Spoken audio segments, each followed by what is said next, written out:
السلام عليكم ورحمة الله وبركاته.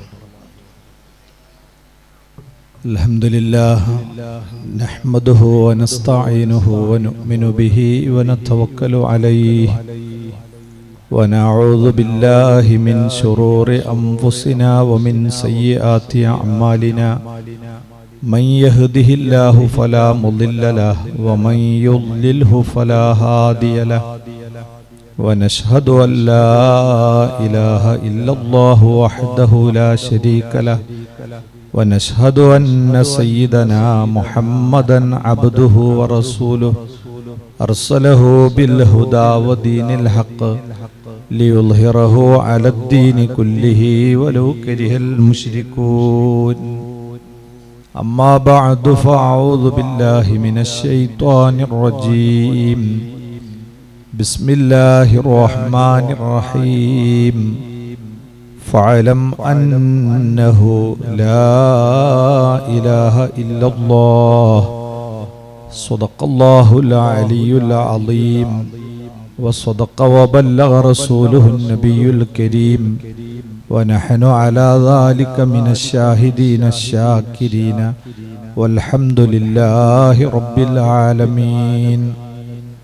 وقد قال سيدنا محمد صلى الله عليه وسلم اتق الله حيثما كنت واتبع السيئة الحسنة تمحها وخالق الناس بخلق حسن.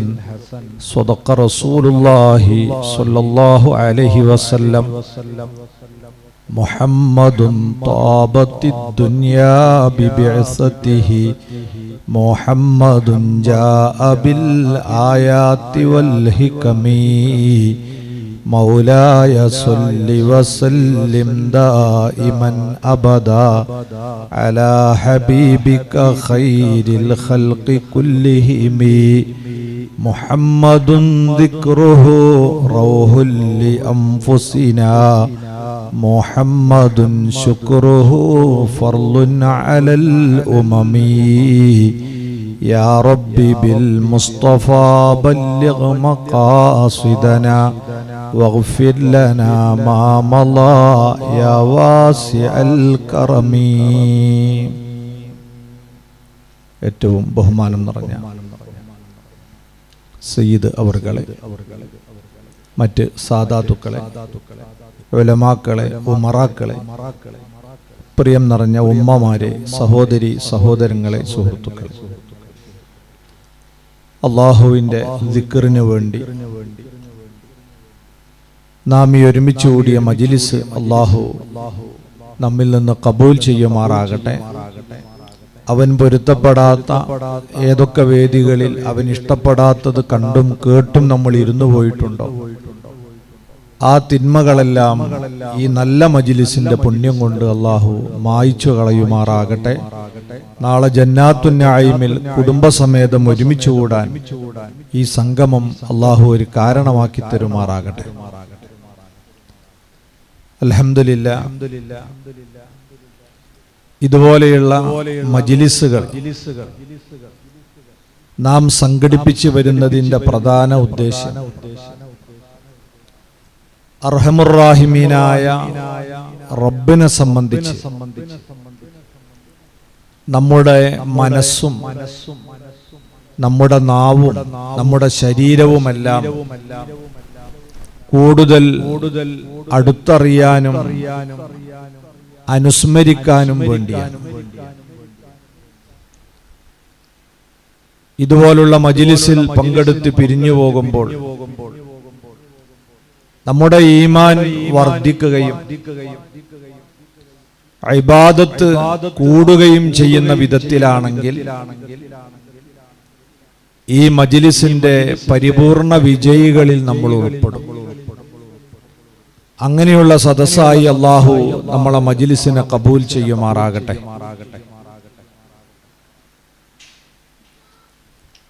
അഷ്റഫുൽ ഖൽഖ് സ്വല്ലല്ലാഹു അലൈഹി വസല്ലമ തങ്ങൾ സ്വഹാബത്തിന്റെ കൂടെ ഇരിക്കുന്ന സമയത്ത് അപരിചിതനായ ഒരാള് ആ സദസ്സിലേക്ക് കയറി വന്നു. സയ്യിദുനാ ഉമറുൽ ഫാറൂഖ് റളിയല്ലാഹു അൻഹു പറയുന്നത്, ആ ആളെ ഞങ്ങൾക്ക് ആർക്കും അറിയില്ലെങ്കിലും ഏതോ ദൂരത്ത് നിന്ന് യാത്ര ചെയ്തു വന്നതിന്റെ അടയാളങ്ങളൊന്നും അദ്ദേഹത്തിന്റെ ശരീരത്തിൽ കാണാനില്ല. നല്ല ഫ്രഷ് ഡ്രസ്സ് ധരിച്ച് യാത്രാക്ഷീണമൊന്നുമില്ലാത്ത ഒരാള്. അറിയാലോ, അന്നത്തെ കാലത്ത് ഒട്ടകപ്പുറത്തോ കുതിരപ്പുറത്തോ ഒക്കെ സുദീർഘമായ യാത്ര ചെയ്തു വരുമ്പം ശരീരത്തിൽ അതിന്റെ അടയാളങ്ങൾ ഉണ്ടാകും. അങ്ങനെ യാതൊരു പൊടിപടലവും ഇല്ലാതെ നല്ല വൃത്തിയിൽ പ്രൗഢനായി ഒരു വ്യക്തി നബി സല്ലല്ലാഹു അലൈഹി വസല്ലം തങ്ങളുടെ മുമ്പിൽ വന്നിരുന്നു. അവിടത്തോട് അടുത്തിരുന്നു, മുട്ടുംകാലിനോട് ചേർത്തിരുന്നിട്ട് ആദ്യം ഈമാൻ കാര്യങ്ങളെ സംബന്ധിച്ച് അള്ളാഹുവിന്റെ റസൂലിനോട് ചോദിച്ചപ്പോൾ 6 കാര്യങ്ങൾ അവിടുന്ന് എണ്ണി പറഞ്ഞു കൊടുത്തു. അതൊക്കെ കേട്ട് നിങ്ങൾ പറഞ്ഞത് ശരിയാണ് എന്ന് അദ്ദേഹം ആ വന്നയാള് ശരിയിട്ട് കൊടുക്കുക. അതുകൂടെ ആയപ്പം സ്വഹാബത്തിന്റെ ആകാംക്ഷ വർദ്ധിച്ചു. ഇസ്ലാം കാര്യത്തെ പറ്റിയായി പിന്നെ ചോദ്യം. 5 കാര്യങ്ങളെ എണ്ണി പഠിപ്പിച്ചപ്പോൾ അതിനും ശരിവെച്ചു.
ഇസ്ലാം കാര്യങ്ങൾ 5 പറഞ്ഞു കേൾപ്പിച്ചപ്പോൾ അതും ശരിയാണ് എന്ന് ഈ ആഗതൻ സമ്മതിക്കുകയാണ്. മൂന്നാമതായി അദ്ദേഹം ചോദിച്ച ചോദ്യം, വമൽ ഇഹ്സാനു യാ റസൂലല്ലാഹ്, ഇഹ്സാൻ എന്ന് പറഞ്ഞാൽ എന്താണ് നബിയേ?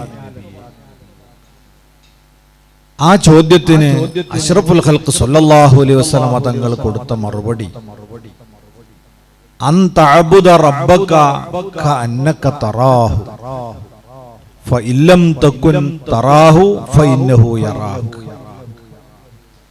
ഇഹ്സാൻ എന്ന് പറഞ്ഞാൽ നിന്റെ റബ്ബിനെ നീ നേർക്ക് നേരെ കാണുന്നത് പോലെ അവനെ ഇബാദത്ത് ചെയ്യാൻ. പടച്ചവൻ മുന്നിൽ ഇങ്ങനെ നിൽക്കണം.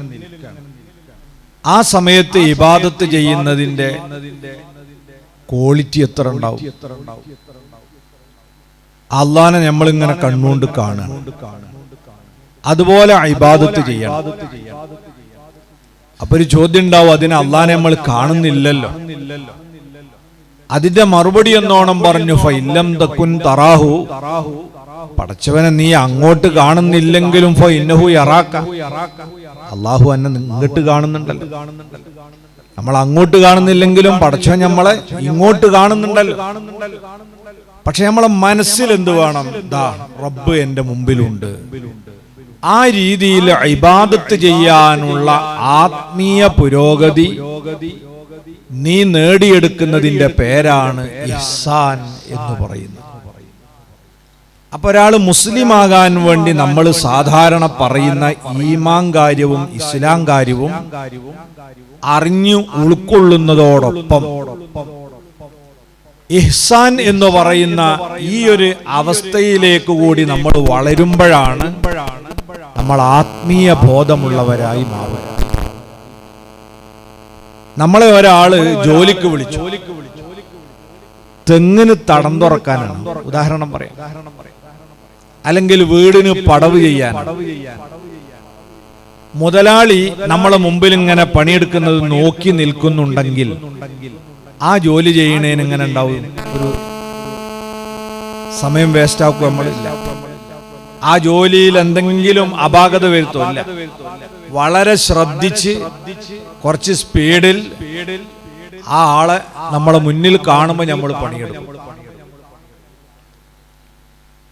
എല്ലാത്തിനും ഗുണമേന്മ കൂടും. ഇതേപോലെ പടച്ചവനെ കുറിച്ചുള്ള ബോധതലത്തിലേക്ക് നമ്മൾ ഉയരുമ്പോഴാണ് നമ്മൾ യഥാർത്ഥ ആത്മീയത ഉള്ളവരായി മാറുക. അങ്ങനെ ഒരു ആത്മീയ ബോധം നമ്മളിൽ ഉണ്ടാകണമെങ്കിൽ എന്തു വേണം? നമ്മൾ വിശ്വസിക്കുന്ന അള്ളാഹുവിനെ സംബന്ധിച്ചും ആ അള്ളാഹുവിനെ നമുക്ക് പരിചയപ്പെടുത്തിയ മുഹമ്മദ് മുസ്തഫ സ്വല്ലല്ലാഹു അലൈഹി വസല്ലം സംബന്ധിച്ചും അചഞ്ചലമായ ഈമാൻ നമ്മളെ മനസ്സിൽ രൂപം പ്രാപിക്കണം. ആ ഈമാനിന്റെ ക്വാളിറ്റിയും അളവും എത്രയാണോ അതിനനുസൃതമായിട്ടായിരിക്കും നമുക്ക് തഖ്വ ഉണ്ടാകുക, അള്ളാഹുവിനെ കുറിച്ചുള്ള ബോധം ഉണ്ടാകും.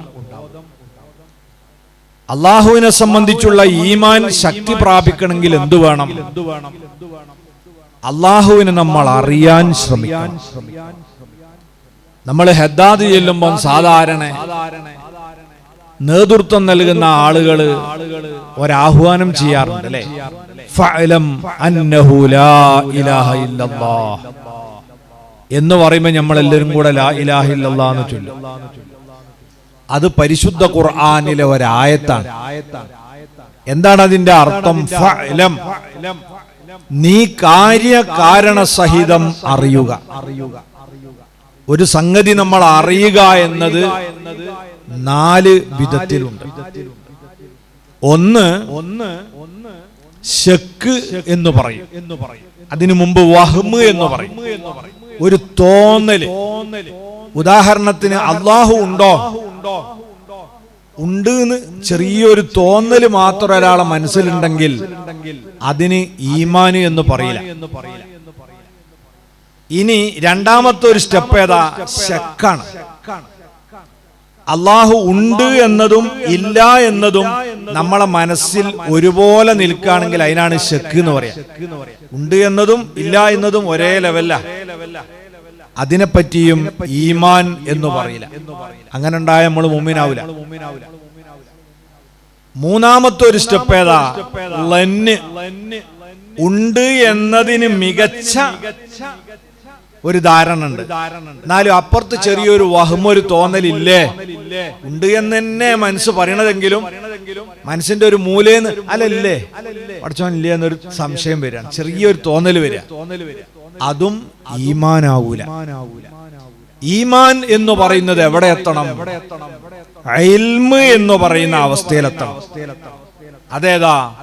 അള്ളാഹു ഉണ്ട് എന്നതിൽ ഒരു സംശയവുമില്ലാത്ത ഉറച്ച അറിവിനാണ് ഇൽമ് എന്ന് പറയുന്നത്. അതാണ് അള്ളാഹു പറഞ്ഞത്, ഫഅലം, നീ കാര്യകാരണ സഹിതം മനസ്സിലാക്കിക്കോ, അന്നഹു ലാ ഇലാഹ ഇല്ലല്ലാഹ്, തീർച്ചയായും അല്ലാഹു അല്ലാതെ ഒരാരാധ്യനുമില്ല. അപ്പൊ അല്ലാഹു അവനാണ് ഈ പ്രപഞ്ചത്തിന്റെ സ്രഷ്ടാവ് എന്നും അതുകൊണ്ട് തന്നെ ആരാധിക്കപ്പെടാൻ അർഹതയുള്ളവൻ അവൻ മാത്രമാണ് എന്നും ഒരു തോന്നല് പോലും മറുഭാഗത്തില്ലാത്ത വിധം അടിയുറച്ച അറിവ് നമ്മൾ നേടുമ്പോഴാണ് നമ്മൾ ഈമാനിലേക്ക് പ്രവേശിക്കുന്നത്. ആ അറിവ് നേടാൻ എന്താ നമ്മൾ ചെയ്യേണ്ടത്? ഇസ്ലാമിക് എപ്പിസ്റ്റമോളജി അനുസരിച്ച്, ജ്ഞാന സിദ്ധാന്തം അനുസരിച്ച് 3 മാധ്യമങ്ങളാണ് അറിവ് നേടാൻ അള്ളാഹു നമുക്ക് തന്നത്. ഒന്ന്, കുറ്റമറ്റ പഞ്ചേന്ദ്രിയങ്ങളാണ്, തകരാറുകളൊന്നുമില്ലാത്ത പഞ്ചേന്ദ്രിയങ്ങൾ. കണ്ടറിയ, കേട്ടറിയ, തൊട്ടറിയ, മണത്തറിയ, രുചിച്ചറിയ. ഇതാണ് അൽ ഹവാസുൽ ഖംസ് എന്ന് പറയുന്നത്. അതുകൊണ്ടൊരു കാര്യം നമുക്ക് അനുഭവപ്പെട്ടാൽ അതിനെ സംബന്ധിച്ച് അറിവ് എന്ന് പറയാം. പക്ഷേ അള്ളാഹുവിനെ അറിയാൻ പഞ്ചേന്ദ്രിയമാകുന്ന ഈ ആയുധം ഉപയോഗിച്ച് നമുക്ക് നേരിട്ട് സാധ്യമല്ല. കാരണം അള്ളാഹുവിനെ കണ്ട് അറിയാനുള്ള കെൽപ്പ് ഈ ഐഹിക ലോകത്ത് നമ്മളെ കണ്ണിനില്ല. പടച്ചവന്റെ കലാമ് കേട്ട് അള്ളണ്ട് എന്ന് ബോധ്യപ്പെടാൻ മാത്രമുള്ള കാതും നമ്മളെടുത്തില്ല. പിന്നെ തൊട്ടും മണത്തും രുചിച്ചും ഒക്കെ അള്ളാൻ അറിയാൻ പറ്റും നമുക്ക് ദുന്യാവുന്ന്? കഴിയില്ല. അതുകൊണ്ട് തന്നെ ആ ടൂള് തൽക്കാലം നമുക്ക് ഇവിടെ മാറ്റിവെക്കാം. പഞ്ചേന്ദ്രിയത്തിലൂടെ ദുന്യാവിൽ വെച്ച് അള്ളാൻ അറിയാൻ പറ്റൂല നേരിട്ട്. അത് ഉപയോഗിച്ച് മറ്റു ചില സംഗതികളിലൂടെ നമുക്ക് പോകാം. പിന്നെ രണ്ടാമത് അറിവിനുള്ള മാർഗം ഏതാണ്? അൽ അഖ്ൽ. ശർഹുൽ അഖായിദിന്റെ തുടക്കത്തിൽ തന്നെ ചർച്ച ചെയ്യുന്ന കാര്യമാണ്, ബുദ്ധിയാണ്. ബുദ്ധി വെച്ചുകൊണ്ട് നമ്മൾ ഈ അത്ഭുതകരമായ പ്രപഞ്ചത്തെ ഒന്ന് അകക്കണ്ണുകൊണ്ട് നിരീക്ഷിച്ചാൽ, ഇത്രയും ആസൂത്രിതമായി നിർമ്മിക്കപ്പെടുകയും നിയന്ത്രിക്കപ്പെട്ടുകൊണ്ട് ഇരിക്കുകയും ചെയ്യുന്ന ഈ മഹാപ്രപഞ്ചം, അത് ഇവിടെ തനിയെ ഉണ്ടായതല്ലെന്നും യാന്ത്രികമായി ചലിക്കുകയല്ലെന്നും ഏത് ചെറിയ ബുദ്ധിയുള്ള ആളുകൾക്കും ബോധ്യമാണ്. അപ്പം പിന്നെ ആരുണ്ടാകും? ഈ പ്രപഞ്ചത്തെ അണിയിച്ചൊരുക്കിയ ഒരു സൂത്രധാരൻ ഇതിന്റെ പിന്നിലുണ്ട്. അവൻ സർവശക്തനായിരിക്കും. അവനാണ് ഈ പ്രപഞ്ചത്തിന്റെ സ്രഷ്ടാവ്. ഇത് ബുദ്ധി മുഖേന ആർക്കും ഉൾക്കൊള്ളാവുന്ന ഒരു വിഷയമാണ്. അങ്ങനെയാണ് അള്ളാഹു പറയുന്നത്, ദാലിക്കുമുല്ലാഹു റബ്ബുക്കും ലാ ഇലാഹ ഇല്ലാ ഹുവ ഖാലിഖു കുല്ലി ശൈഇൻ ഫഅ്ബുദൂഹു. അവനാണ് നിങ്ങളുടെ റബ്ബ്, അവനല്ലാതെ ഒരാരാധ്യനില്ല. എന്താണ് അവന്റെ സവിശേഷത? ഖാലിഖു കുല്ലി ശൈഇ, എല്ലാ ചരാചരങ്ങളെയും അവനാണ് പടച്ചത്. ഒരു സ്രഷ്ടാവില്ലാതെ ഒരിക്കലും ഈ ലോകമുണ്ടാവില്ല. ആ സ്രഷ്ടാവാരോ? അവനാണ് അല്ലാഹ്. അതുകൊണ്ട് ഫഅ്ബുദൂ, അവനെ നിങ്ങൾ ആരാധിക്കുക. അള്ളാഹുവിനെ മാത്രമേ ആരാധിക്കാൻ പാടുള്ളൂ എന്ന് പറയാനുള്ള കാരണം അവനാണ് ഈ പ്രപഞ്ചത്തെ പടച്ചത് എന്നാണ്. അവനെ അതിന് അർഹതയുള്ളൂ. അപ്പൊ അത് ചെറിയ ബുദ്ധി ഉപയോഗിച്ച് ചിന്തിച്ചാൽ നമുക്ക് മനസ്സിലാക്കാവുന്ന ഒന്നാണ്. ഈ പ്രപഞ്ചത്തിന്റെ പിന്നിൽ ഒരു സ്രഷ്ടാവ്, അതിന് ഈ ലോകം മുഴുവനും തെളിവാണ്. പക്ഷെ ആ തെളിവുകളെല്ലാം ചിന്തിക്കേണ്ട ആവശ്യമൊന്നുമില്ല. അതിലേതെങ്കിലും ഒരു ചെറിയ തെളിവിനെ കുറിച്ച് നമ്മൾ ആലോചിച്ചാൽ തന്നെ നമുക്ക് അള്ളാഹുവിന്റെ സാന്നിധ്യം ബോധ്യപ്പെടും. അല്ലാഹു തആല ആ വഴിക്ക് ഒരുപാട് ഉദാഹരണങ്ങൾ ഖുർആനിലൂടെ നമ്മളോട് പറഞ്ഞിട്ടുണ്ട്. വഫിൽ അർളി ആയാത്തുൽ ലിൽ മൂഖിനീൻ വഫി അൻഫുസികും അഫലാ തുബ്സിറൂൻ. മനുഷ്യരെ, നിങ്ങൾ ഈ താമസിക്കുന്ന ഭൂമിയിൽ പ്രപഞ്ചത്തിന്റെ പിന്നിൽ ഒരു സ്രഷ്ടാവുണ്ട് എന്നതിന് അനേകം തെളിവുകളുണ്ട്. നമ്മൾ ആകാശത്തേക്കും സൂര്യനിലേക്കോ മറ്റുള്ള ഒന്നിലേക്കും പോകണ്ട. ഈ ഭൂമിയിൽ തന്നെ നിങ്ങൾക്ക് ധാരാളം ദൃഷ്ടാന്തമുണ്ട്. ഇത് പറഞ്ഞ ഉടനെ അല്ലാഹ് പറയാ, എന്തിന് ഭൂമി? വഫീ അൻഫുസികും അഫലാ തുബ്സിറൂൻ. നിങ്ങളെ സ്വന്തം ശരീരങ്ങളിലേക്ക് നിങ്ങൾ എന്തുകൊണ്ട് അകക്കണ്ണുകൊണ്ട് നോക്കുന്നില്ല?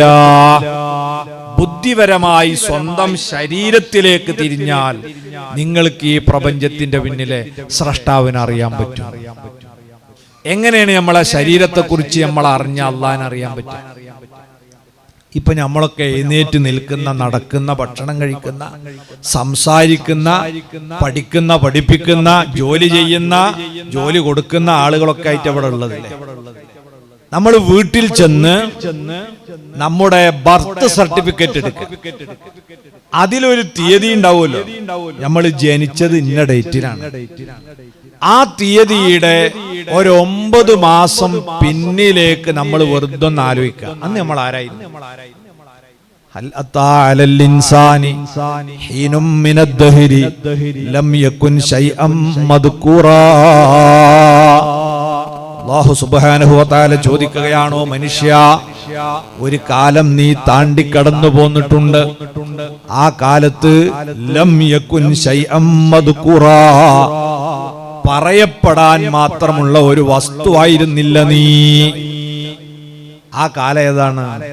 നമ്മളെ പ്രിയപ്പെട്ട പിതാവിന്റെ കോടിക്കണക്കിന് പുരുഷ ബീജങ്ങളിൽ ഒരു ബീജമായ കാലം.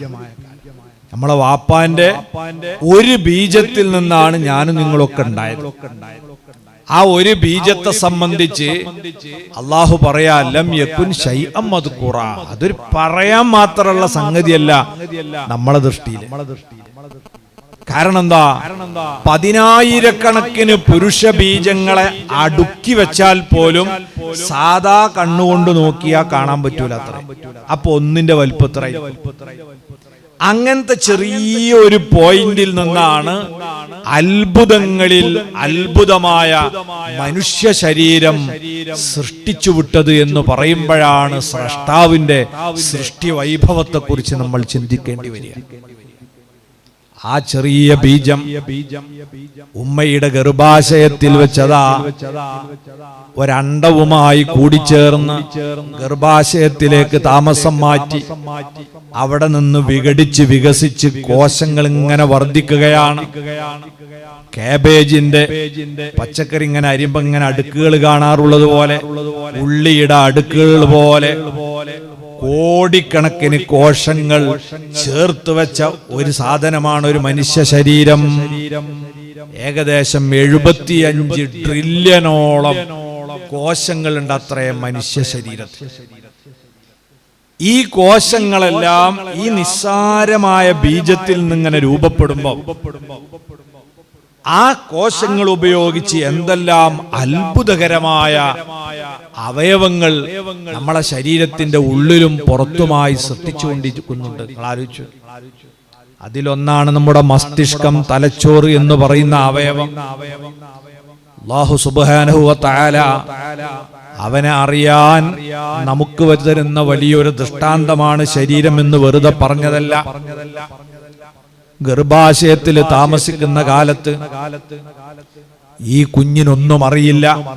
ഇനി ആ കുട്ടി പുറത്തേക്ക് ഇറങ്ങിക്കഴിഞ്ഞാൽ ആ കുട്ടിയുടെ കാലിന് ചെറിയൊരു മുള്ളു നട്ടാൽ അതിന്റെ വേദന ബോധ്യപ്പെടുത്തി കൊടുക്കാൻ, ഒരൈസും കട്ട തൊട്ടാൽ അതിന്റെ തണുപ്പ് അറിയാൻ, അതെ, എന്തെങ്കിലും ഒരാവശ്യം മനസ്സിൽ വരുമ്പോൾ അതിന് ആവശ്യമായ തരത്തിലുള്ള സന്ദേശങ്ങൾ ശരീരത്തിന്റെ വ്യത്യസ്ത ഭാഗങ്ങളിലേക്ക് വിടാൻ ഇങ്ങനെ തുടങ്ങി ലക്ഷക്കണക്കായ സന്ദേശങ്ങളെ ശരീരത്തിന്റെ പല ഏരിയയിലേക്കും നൽകിക്കൊണ്ടിരിക്കുന്ന മഹാ അത്ഭുതമാണ് നമ്മളെ തലച്ചോർ.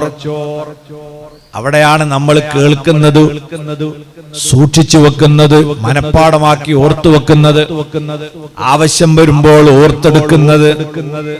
അങ്ങനെ ശരീരത്തിന്റെ എല്ലാ സന്ദേശങ്ങളെയും നിയന്ത്രിക്കുന്ന ഒരു ഹെഡായി നമ്മളെ മസ്തിഷ്കം പ്രവർത്തിക്കുമ്പോൾ ലക്ഷക്കണക്കായ നരമ്പുകളുടെ ഒരു വലിയ സംവിധാനമാണ് ഈ തലച്ചോറ് എന്ന് പറയുന്നത്.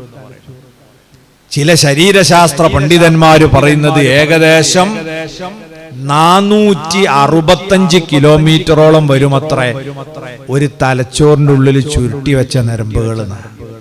നമ്മളെ കാഴ്ചയിൽ അത്ര ഉണ്ടാവില്ല, നമ്മൾ കാണാത്തൊരുപാട് ചെറിയ നരമ്പുകൾ. ഏകദേശം കേരളത്തിന്റെ നീളാണ് ഒരാളെ തലയിൽ ചുരുട്ടി വെച്ചിട്ടുള്ളത്. നിങ്ങൾ ആലോചിച്ചു നോക്ക്, എവിടുന്നാണ് ഇത് ഉണ്ടാക്കപ്പെട്ടത്? അള്ളാഹു ചോദിക്കുന്നുണ്ട്, അഫറഅയ്തും മാ തുംനൂൻ അൻതും തഖ്ലുഖൂനഹു അം നഹ്നുൽ ഖാലിഖൂൻ. നിങ്ങൾ വിസർജിക്കുന്ന ആ ശുക്ലത്തെ കുറിച്ച് നിങ്ങൾ വല്ലതും ചിന്തിച്ചിട്ടുണ്ടോ? നിങ്ങൾ ആരെങ്കിലുമാണോ ആ ബീജം ഉപയോഗിച്ച് മനുഷ്യനെ നിർമ്മിക്കുന്നത്? അതല്ല, നിങ്ങളുടെ സ്രഷ്ടാവ് നാമാണോ? അള്ളാഹുവിന്റെ ചോദ്യം നമ്മളെ കൽബിലേക്ക് തുളക്കണ ചോദ്യ. നമ്മളൊരു ആവേശത്തിൽ വിസർജിച്ചതാ, പക്ഷെ ആ ബീജം ഉപയോഗിച്ച് ഈ അത്ഭുതകരമായ തലച്ചോറ് നിർമ്മിക്കപ്പെട്ടു. ശരീരത്തിലെ മറ്റൊരവയവമാണ് നമ്മുടെ ഹൃദയം. ആ ഹൃദയത്തിന്റെ നമ്മളെ കാഴ്ചയിൽപ്പെട്ട പ്രധാന ഡ്യൂട്ടി എന്താണ്? ഞാൻ പറഞ്ഞ ട്രില്യൺ കണക്കിന് വരുന്ന ശരീരത്തിലെ കോശങ്ങൾക്ക് രക്തമെത്തിച്ചു കൊടുക്കുക എന്നതാണ്. അതിന്റെ മോട്ടോറായി ഇങ്ങനെ പമ്പ് ചെയ്യാൻ ഒരു മിനിറ്റിൽ ശരാശരി 70-72 തവണ ഒരാളെ ഹൃദയം മിടിച്ചുകൊണ്ടിരിക്കും. അത് വെറുതെ അങ്ങനെ മിടിക്കല്ല. എന്തിനാണത്? നമ്മളെ പാദം മുതൽ പതപ്പ് വരെയുള്ള ഈ കോശങ്ങളിലേക്കൊക്കെ ചോര എത്തണം, അതും ഓക്സിജൻ കലർന്ന രക്തം. ആ ഡ്യൂട്ടിയാണ് ഈ ഹൃദയം ശരീരത്തിന്റെ ഏകദേശം നടുഭാഗത്ത് നിന്ന് വിശ്രമമില്ലാതെ നിർവഹിച്ചുകൊണ്ടിരിക്കുന്നത്. എന്നാൽ ഈ രക്തം ഇത്രയും കോശങ്ങളിലേക്ക് എത്തണമെങ്കിൽ എന്തു വേണം? അതിങ്ങനെ ബക്കറ്റ് കൊണ്ട് ഇങ്ങനെ കോരി പാർന്നു കൊടുക്കല്ലോ. ഇവിടുന്ന് ഇങ്ങനെ തള്ളുമ്പോ ഓരോ കോശത്തിലും ചോര എത്തണമെങ്കിൽ അതിലേക്കൊക്കെ പ്ലംബിംഗ് നടക്കണം. നിങ്ങൾ വലിയ കെട്ടിടം പോയി നോക്കി, മാംഗ്ലൂരിലെ 20-30 നിലയുള്ള കെട്ടിടം പോയി നോക്കിയാൽ അതിന്റെ തേപ്പ് കഴിയുന്നതിന് മുമ്പ് പ്ലംബിങ്ങും വയറിങ്ങും ഒക്കെ നടത്തി ഇങ്ങനെ കാണും. നന്നായിട്ട് മാന്തി കീറിയിട്ട് ഒരുപാട് നരമ്പയിലും ഇതിലും പോണം. അതിനേക്കാളേറെ വലിയ പ്ലംബിംഗ് ആ നമ്മളെ ശരീരത്തിൽ. കാരണം ഈ ഓരോ കോശത്തിലേക്കും നരമ്പ് പോണം. നിങ്ങൾ ചെറിയൊരു സൂചി എടുത്തിട്ട് ചെറിയ വിരലിനെ തലപ്പത്ത് കുത്തിവെക്കി, അവിടെ ചോര പൊടി. ഇനി കാലിന്റെ ചെറുവിരലിന്റെ തലപ്പത്ത് കുത്തിയാലോ അവിടെയും ചോര പൊടി. അതെന്താ കാരണം? അതിലൊക്കെ നരമ്പ് പായുന്നുണ്ട്. വലിയ സിരകളും ധമനികളും ഉണ്ട്, രക്തം അങ്ങോട്ട് കൊണ്ടുപോകാൻ ഇങ്ങോട്ട് കൊണ്ടുവരാനും. പിന്നെ അതിൽ നിന്ന് ചെറിയ കൈവഴികൾ, അയിമന്ന് ചെറുത് ഇങ്ങനെ ശൃംഖലയാണ്. ഗവൺമെന്റ് ആശുപത്രിയിലൊക്കെ പോയിരിക്കുമ്പോൾ ചുമരുമൽ നോക്കിയാൽ കാണാം നമ്മളെ ശരീരത്തിലെ നരമ്പുകളുടെ ചിത്രമുള്ള ഫോട്ടോ ഉണ്ടോ, നരമ്പുകൾ ചിത്രീകരിച്ച്. അപ്പൊ നമ്മൾ അത്ഭുതപ്പെടുന്നതൊക്കെ നമ്മളെ ശരീരത്തിലുള്ളതാണോ? കാരണം ഈ ഓരോ കോശത്തിൽക്കും ചെറിയ നരമ്പ് വേണം. അതുകൊണ്ട് തന്നെ ശരീരശാസ്ത്ര പണ്ഡിതന്മാരുടെ നിഗമനമനുസരിച്ച് ഒരൊറ്റ മനുഷ്യന്റെ ശരീരത്തിലെ മൊത്തം നരമ്പുകളുടെ നീളത്തിലായിരിക്കുന്ന 85,000 കിലോമീറ്റർ വരും അത്ര ഒരാളെ ശരീരത്തിലെ നരമ്പ്. 85,000 കിലോമീറ്റർ എന്ന് പറഞ്ഞാൽ എത്രയെന്ന് നമ്മൾ വിചാരിക്കണം. നമ്മളെ ഭൂമിക്ക് ആകെ 40,000 ചില്ലാനും കിലോമീറ്ററേ ഉള്ളൂ ഭൂമിന്റെ ചുറ്റളവ്. നമ്മൾ ഇവിടുന്ന് ഇങ്ങനെ ഒരു സൈക്കിൾ എടുത്ത് അമേരിക്ക കൂടെ പോയി ഓസ്ട്രേലിയ കൂടെ തിരിച്ചിങ്ങോട്ട് തന്നെ വന്നാല് ഭൂമിനെ ഇങ്ങനെ ഒരു റൗണ്ട് അടിച്ചാൽ 40,200 ചില്ലാനും കിലോമീറ്റർ എങ്ങാനുമാണ് ഒരു റൗണ്ട് ഉള്ളത്. അതിന്റെ ഇരട്ടിയിലേറെ വലിപ്പം നമ്മളെ സ്വന്തം ശരീരത്തിലെ നരമ്പുകൾക്കുണ്ടെങ്കിൽ സുബ്ഹാനല്ലാഹ്, അവിടെയാണ് നമ്മൾ അല്ലാഹുവിനെ കാണുന്നത്. നഹ്നു ഖലഖനാകും ഫലൗലാ തുസദ്ദിഖൂൻ. അല്ലാഹു പറയുന്നു, നാമാണ് നിങ്ങളെ സൃഷ്ടിച്ചത്, നിങ്ങൾ എന്തുകൊണ്ട് എന്നെ വിശ്വസിക്കുന്നില്ല? അള്ളാഹുവിനെ കുറിച്ച് അറിയാൻ നമ്മൾ വേറെ എവിടെയും പോണ്ടെന്ന് പറഞ്ഞത് ആ സ്വന്തം ശരീരത്തെ കുറിച്ച് നമ്മളൊന്ന് ആലോചിച്ചാൽ ആ അള്ളാഹുവിന്റെ സൃഷ്ടി വൈഭവം, അവന്റെ ശേഷി, അവന്റെ കുദറത്ത് നമ്മളെ ശരീരത്തിലൂടെ നമുക്ക് കാണാൻ പറ്റും. നമ്മളാരും അല്ലതുണ്ടാക്കിയ ഉറപ്പല്ലേ? അതല്ല അല്ലാഹു ചോദിച്ചത്, ആ അന്തും നിങ്ങൾ ആരെങ്കിലുമാണോ തഖ്ലുഖൂനഹു, ആ മനുഷ്യനെ നിർമ്മിക്കുന്നത്, അം നഹ്നുൽ ഖാലിഖൂൻ, അതല്ല നാമാണോ?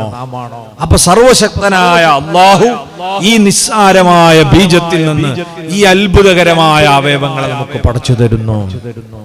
നമുക്കല്ല തന്ന മറ്റൊരവയവമാണ് കിഡ്നി.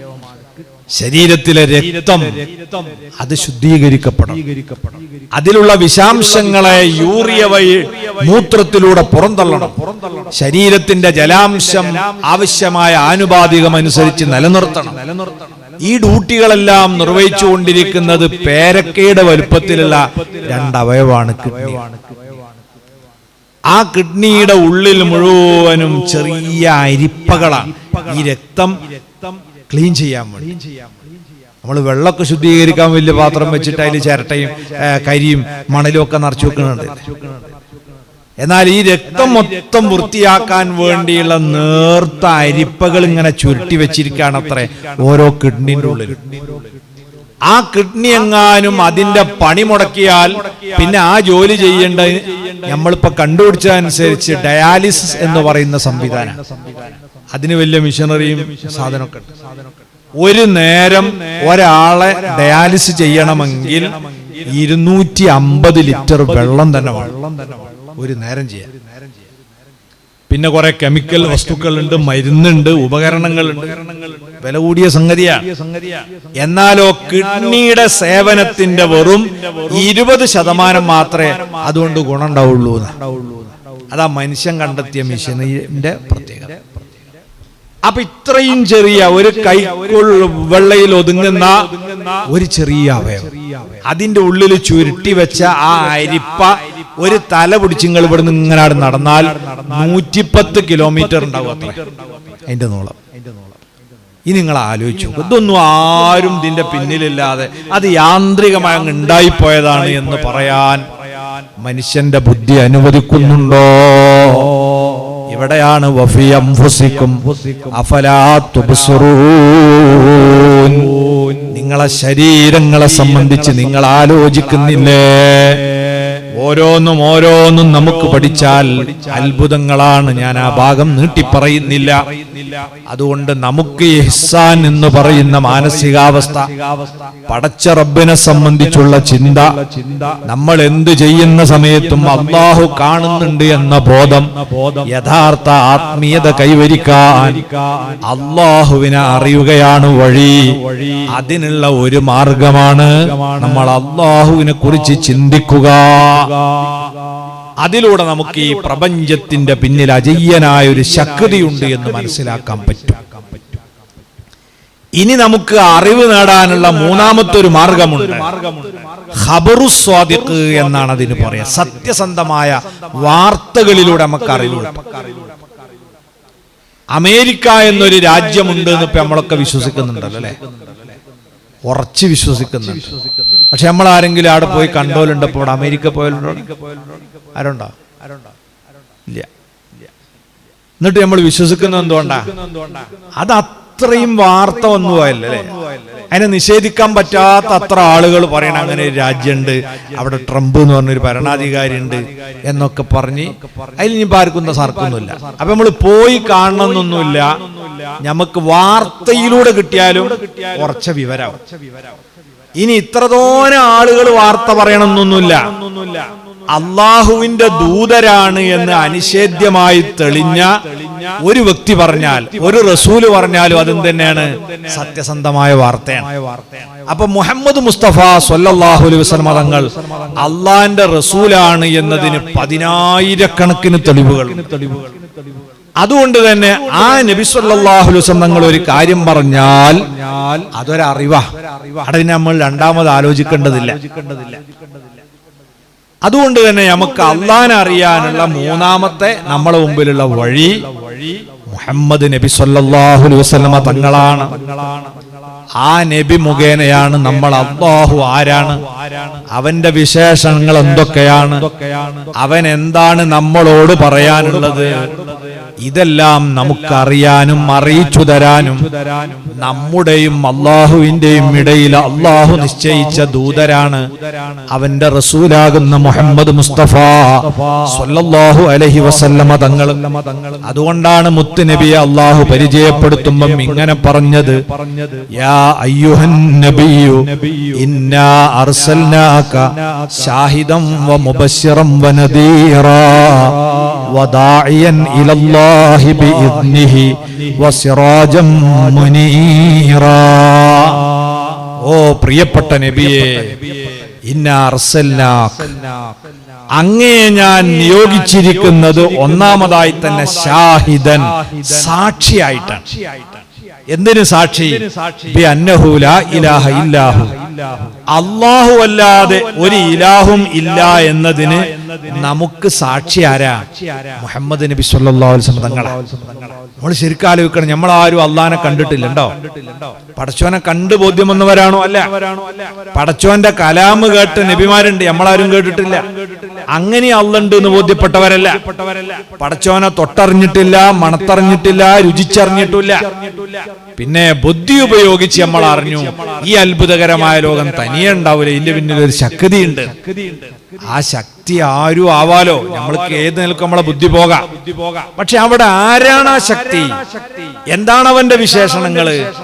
അവനെന്താ നമ്മളോട് പറയാനുള്ളത്? ഇതൊക്കെ പറയണമെങ്കിൽ നമുക്കൊരു സാക്ഷി വേണം.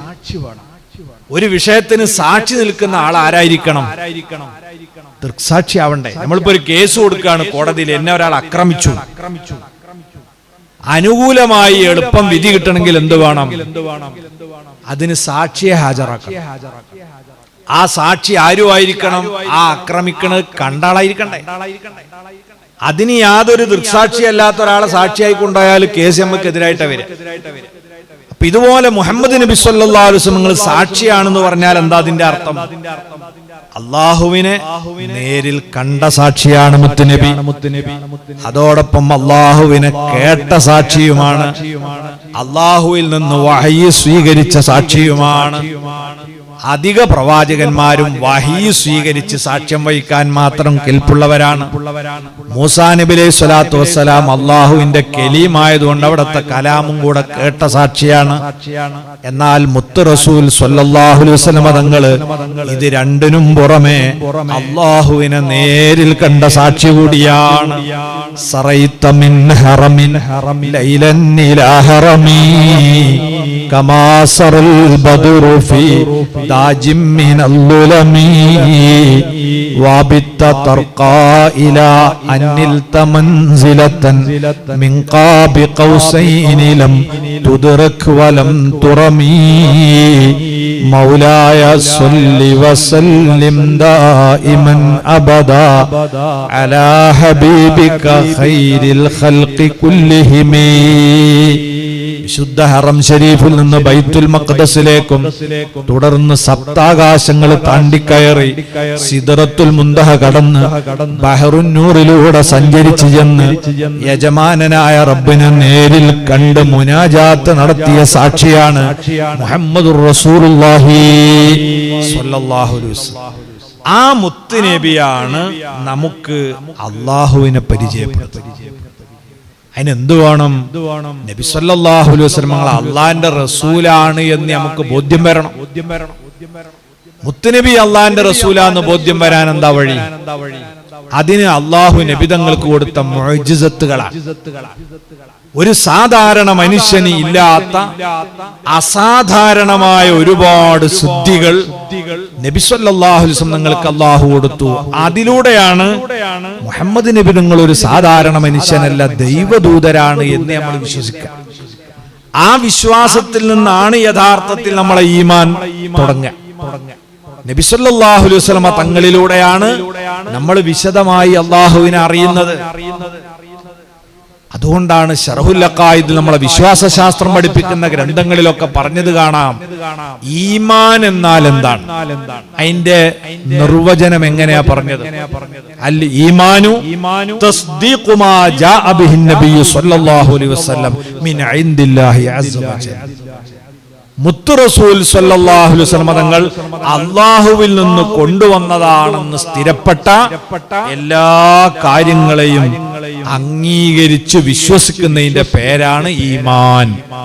അപ്പൊ നബിതങ്ങൾ കൊണ്ടുവന്ന എല്ലാ കാര്യങ്ങളെയും വിശ്വസിക്കാനാകണമെങ്കിൽ എന്ത് വേണം? റസൂല് അള്ളാന്റെ റസൂലാന്ന് നമ്മൾ ആദ്യം ബോധ്യം വരണ്ടേ? മുത്തനബി അള്ളാന്റെ റസൂലാന്ന് ബോധ്യം വന്നെങ്കിലല്ലേ ആ നബിതങ്ങൾ പറഞ്ഞതൊക്കെ വിശ്വസിക്കാൻ നമുക്ക് കഴിയുള്ളൂ. അപ്പൊ അത് ബോധ്യം വരാൻ നബിതങ്ങൾക്ക് അള്ളാഹു കൊടുത്ത അസാധാരണമായ മുഅ്ജിസത്തുകളിലൂടെയാണ് ബോധ്യപ്പെടുന്നത്. ആ മുഅ്ജിസത്തുകളിൽ ഏറ്റവും വലുതും ഖിയാമത്ത് നാൾ വരെ ലൈവായി നിൽക്കുന്നതും പരിശുദ്ധ ഖുർആനാണ്. ഞാനത് ഇവിടെ വിശദീകരിക്കാൻ പോകുന്നില്ല. അതേ സമയത്ത് സാധാരണക്കാരായ നമുക്കൊക്കെ എളുപ്പത്തിൽ ഗ്രഹിക്കാൻ പറ്റുന്ന മുഅ്ജിസത്തുകൾ, നബി സല്ലല്ലാഹു അലൈഹി വസല്ലം തങ്ങളുടെ പ്രവചനങ്ങൾ, പ്രഖ്യാപനങ്ങൾ, അങ്ങനെ അത് അനുഭവത്തിലൂടെ ഇങ്ങനെ തെളിഞ്ഞ് കണ്ട സ്വഹാബികളുടെ ഈമാൻ അതിങ്ങനെ ഏറി വന്നത് എന്തുകൊണ്ടാ?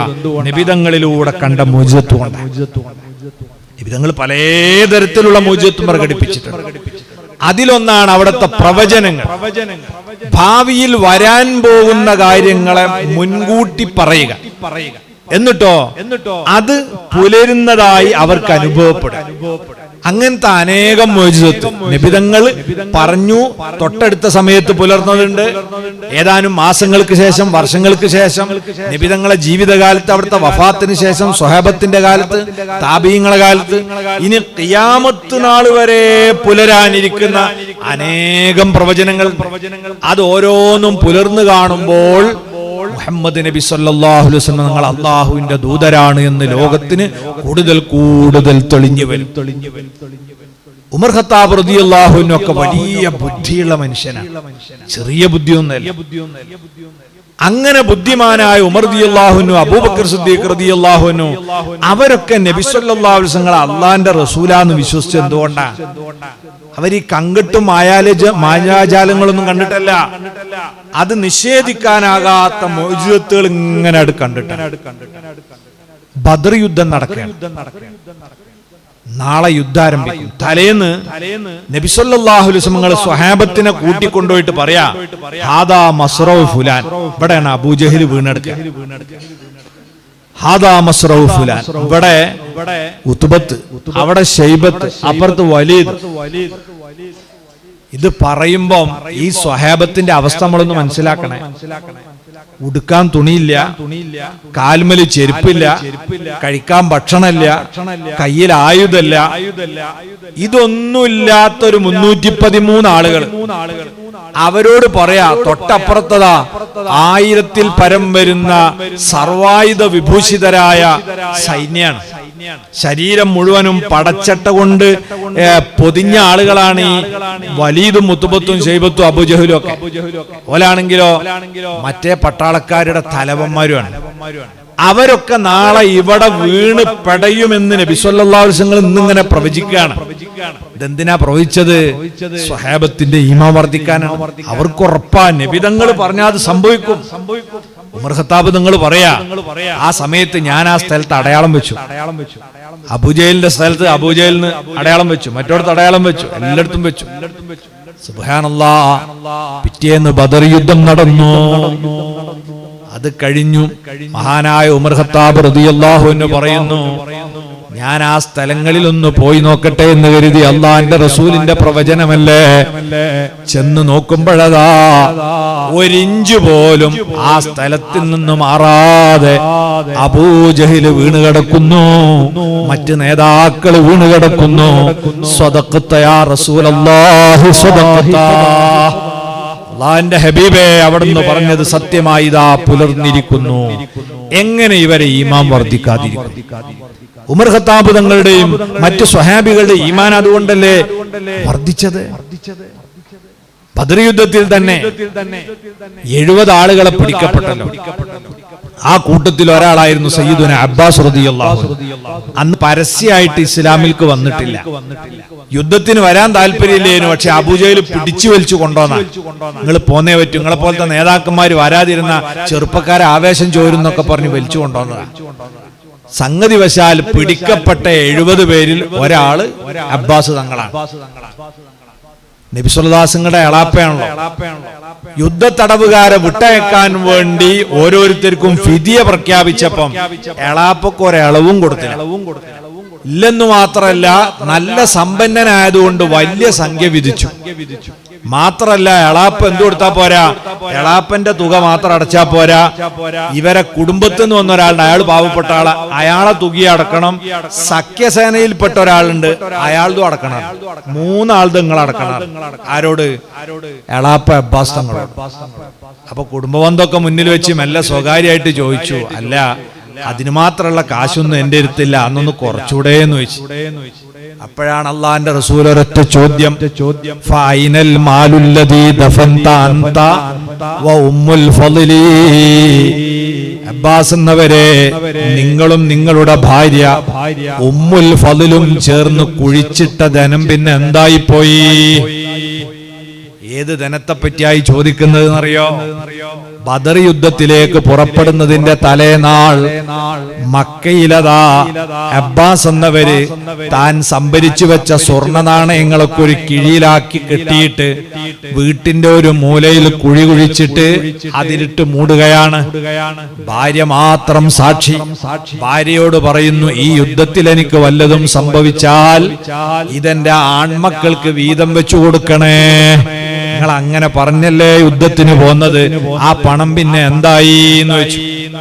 സുബ്ഹാനല്ലാഹ്, അബ്ബാസ് തങ്ങൾ ഞെട്ടിപ്പോ. അതെങ്ങനെ പറയാൻ പറ്റും?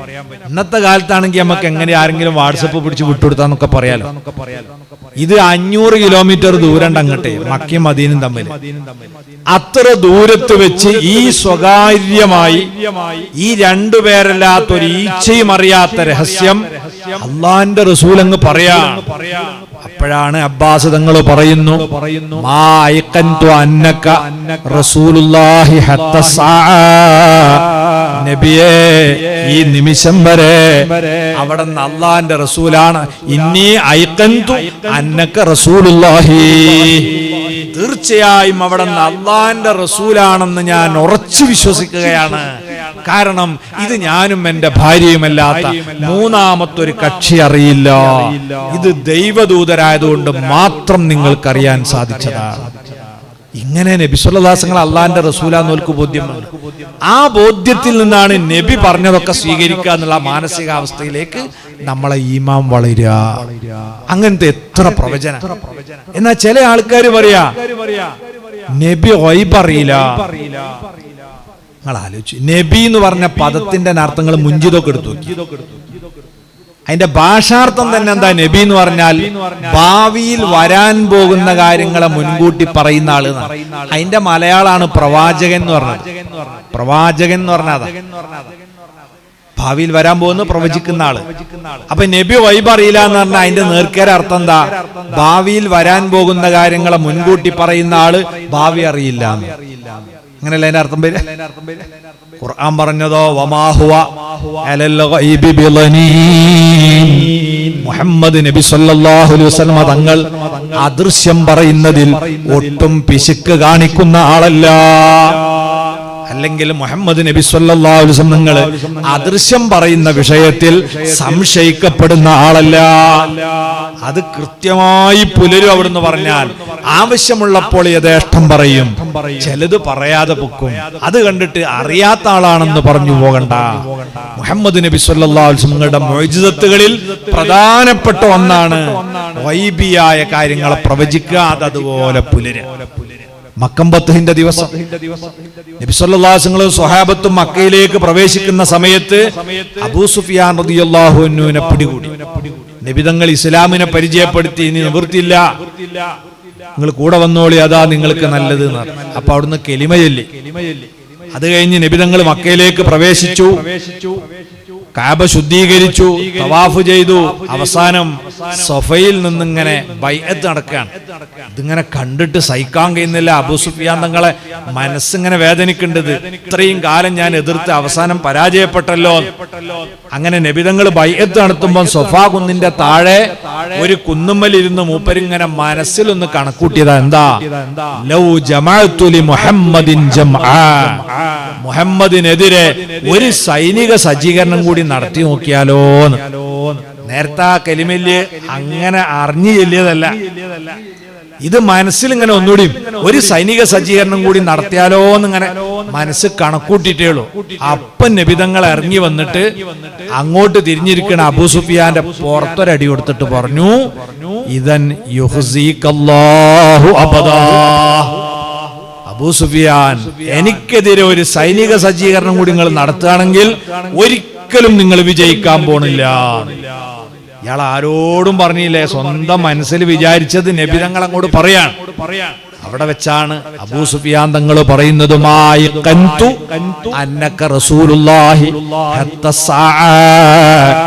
ഈ നിമിഷം വരെ അവിടെ അള്ളാന്റെ റസൂലാണെന്ന് ഞാൻ ഉറച്ചു വിശ്വസിച്ചിരുന്നില്ല.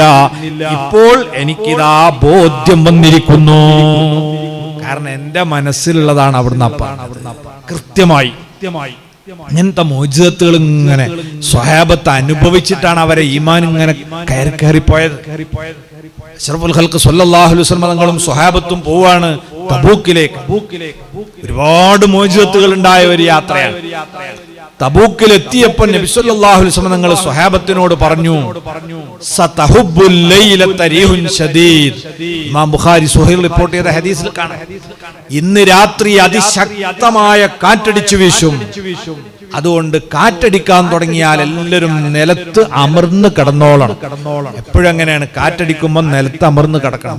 കൊടയും പിടിച്ച് ഇങ്ങനെ കാറ്റത്ത് നിന്നാല് പാറിപ്പോകും. പിന്നെ പറഞ്ഞു, ഒട്ടകങ്ങളുള്ളവർ ഭദ്രമായ അതിനെ കെട്ടിയിട്ടോളണം. സ്വഹാബത്ത് ഉറപ്പിച്ചു, ഇന്ന് കാറ്റുണ്ടാവും. കാരണം ഒരു സാധാരണ കാലാവസ്ഥാ പ്രവചനം പറയുന്ന ആളെ പോലെയുള്ള പ്രവചനമല്ലല്ലോ ഇത്. അത് നമുക്കൊക്കെ പറയാം. പൊരന്റെ ഉള്ളിലിരിക്കുന്ന ഒരാൾക്ക് പറയാൻ കഴിയാത്ത മുറ്റത്തിരിക്കുന്ന ഒരാൾക്ക് പറയാം, അല്ലെ? മുറ്റത്തിരുന്ന മാനത്ത് നോക്കിയാല് ഏകദേശം മഴക്കാറൊക്കെ കണ്ടാല് ഒരു മഴ ചെയ്യാൻ സാധ്യത ഉണ്ട് കേട്ടോ എന്ന് പറയാം. ഇനി ചില ഉപകരണങ്ങളൊക്കെ ആയിട്ട് ഇങ്ങനെ നിരീക്ഷിക്കുന്ന ഒരാളാണെങ്കിൽ കുറച്ചും കൂടി അപ്പുറത്തുള്ള പറയാം, നാളെ മഴ വരാൻ സാധ്യതയുണ്ട്. കാരണം അയാളെ കാഴ്ച കുറച്ചുകൂടി അങ്ങോട്ട് പോകും. അപ്പൊ ആ മഴക്കാർ ഇവിടെ എത്തിയാൽ നാളെ അവിടെ മഴ ഉണ്ടാവും. അപ്പൊ പെയ്യാനും പെയ്യാതിരിക്കാനും സാധ്യത ഉണ്ടെന്ന് പറയാം. പെയ്തിട്ടില്ലേ പറയാ ബംഗാളിലേക്ക് പോയി എന്ന് പറയാം. ആ പ്രവചനല്ലേ ഇത്. ഇത് കാറ്റടിക്കുന്നതാണ് കാറ്റടിക്കുന്ന, അതിൽ ഇനി അപ്പീലില്ല. രാത്രിയായി അതാ ശക്തമായ കാറ്റടിക്കുന്നു. സ്വഹാബത്ത് പറഞ്ഞു, എല്ലാവരും നിലത്ത് അമർന്നു കിടന്നു. അപ്പോഴാണ് ഒരാൾക്ക് ചെറിയ ഒരു പൂതി, അതൊന്ന് കാണാം. അങ്ങനെ ഉണ്ടാവില്ല, എല്ലാവരും നിലത്ത് ഇങ്ങനെ അമർന്ന് കിടക്കണമെന്ന് കാണാൻ നല്ല രസം ഉണ്ടാവില്ല. നമ്മൾ മർക്ക സമ്മേളനത്തിനൊക്കെ പോകുമ്പോൾ ഉണ്ടായില്ലേ, നിസ്കാരത്തിൽ ആ സുജൂദ് കാണാൻ വേണ്ടി ചില ആൾക്കാർ സുജൂദ് നേരത്തെ എഴുന്നേൽക്കും. ഓല നിസ്കാരം തന്നെ വാത്തിലേക്ക് പോകും. എന്നതുപോലെ ഈ കിടക്കണമെന്ന് കാണാമെന്ന് വിചാരിച്ച ഒരാൾ പൊന്തിയതാണ്. ഹദീസ് കാണാം, യമനിലെ ഒരു മലയിടുക്കിലാണ് അയാളെ കാറ്റ് കൊണ്ടുപോയി പിന്നിട്ട്. അത്ര വലിയ കാറ്റായിരുന്നു. നബി സല്ലല്ലാഹു അലൈഹി വസല്ലം ഇങ്ങനെ പറയാതെ അതുപോലെ പുലരുക. പിന്നെ എങ്ങനെ സ്വഹാബത്തിന്റെ ഈമാൻ വർദ്ധിക്കാതിരിക്കും? ആ നബിതങ്ങൾ അള്ളാഹു ഉണ്ട് എന്നുള്ളതിന് നമ്മളെ തെളിവ് ആ നബിയാണ്. നബിയിലൂടെ കാണുന്ന മോചിതത്തിലൂടെയാണ് നമ്മൾ അള്ളാഹിനെ കാണുന്നത്. അപ്പൊ അപ്പൊ നമ്മൾ അള്ളാഹനെ അറിയാനുള്ള നമ്മളെ മൂന്നാമത്തെ രേഖയാണ് ഖബറുസ് സ്വാദിഖ് മുഹമ്മദ് നബി സല്ലല്ലാഹു അലൈഹി വസല്ലം തങ്ങൾ. ആ നബി തങ്ങളോടുള്ള മഹബത്തും അവിടുന്ന് റസൂലാണെന്നുള്ള ബോധ്യത്തിൽ നിന്നാണ് നമ്മളെ ഈമാന്റെ ഉത്ഭവം. അതിനാ നേരത്തെ ഇവിടെ സൂചിപ്പിച്ചല്ലോ, റസൂലുള്ളാഹി സ്വല്ലല്ലാഹു അലൈഹി വസല്ലം തങ്ങളെ സംബന്ധിച്ചുള്ള വലിയ സമ്മേളനം ഇവിടെ വരാൻ പോകുകയാണ്. അതൊക്കെ ഭംഗിയായി പൂർത്തീകരിക്കാൻ അല്ലാഹു നമുക്ക് തൗഫീഖ് നൽകുമാറാകട്ടെ. നബി സല്ലല്ലാഹു അലൈഹി വസല്ലം തങ്ങളെ നമ്മൾ അടുത്തറിയണം.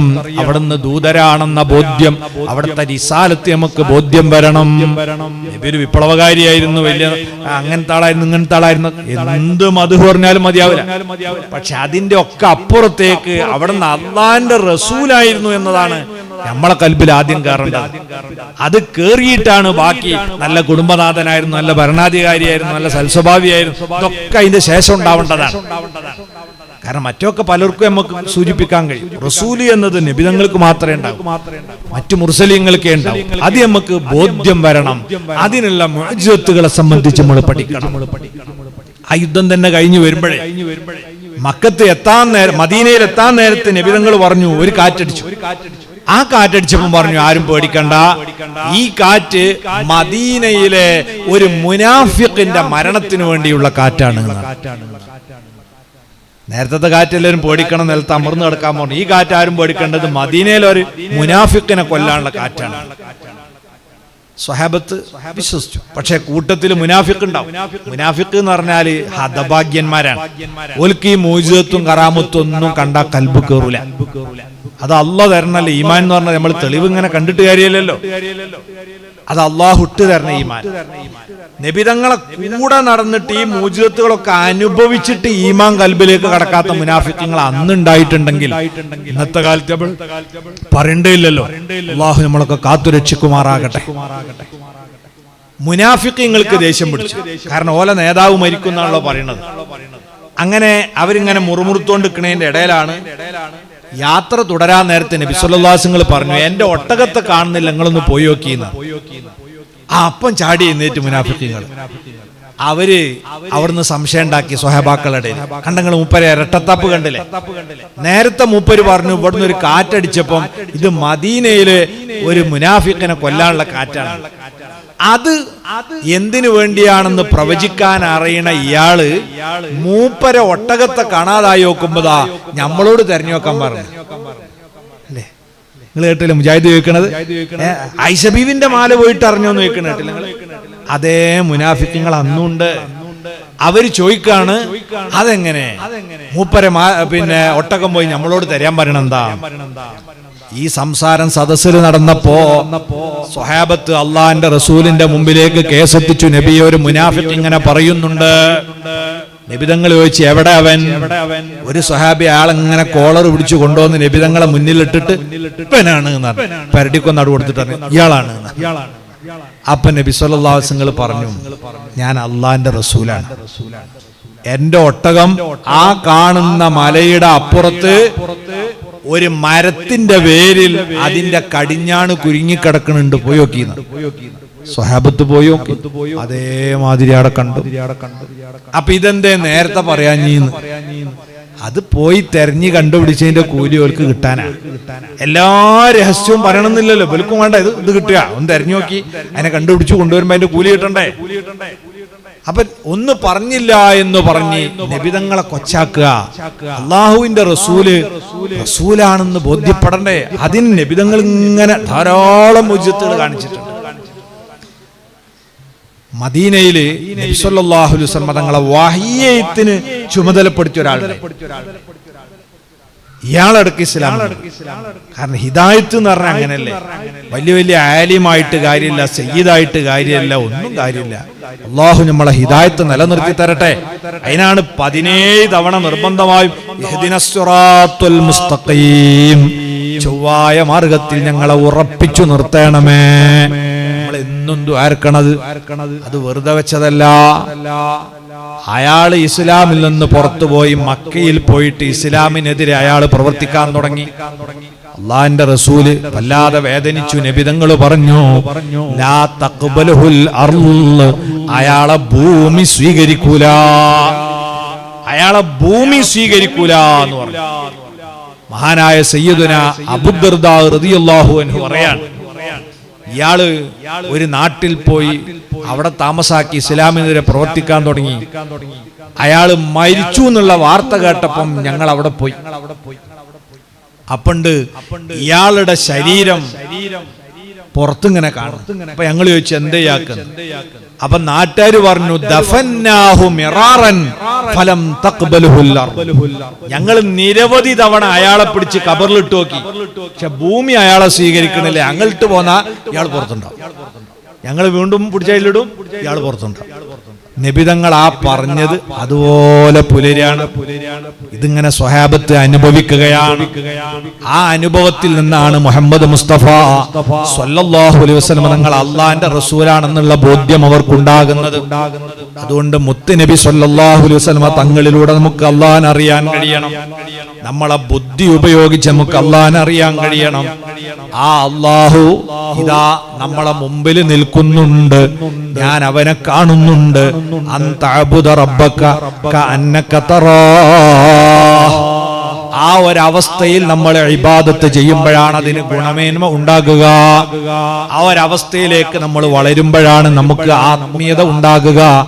യഥാർത്ഥത്തിൽ ആത്മീയത തസവുഫ് എന്ന് പറയുന്നത് യജമാനനായ റബ്ബിനോടും നമ്മൾ ആരോടൊക്കെ മര്യാദ പാലിക്കണമോ അവരോടൊക്കെ മര്യാദ പാലിക്കുമ്പോഴാണ്.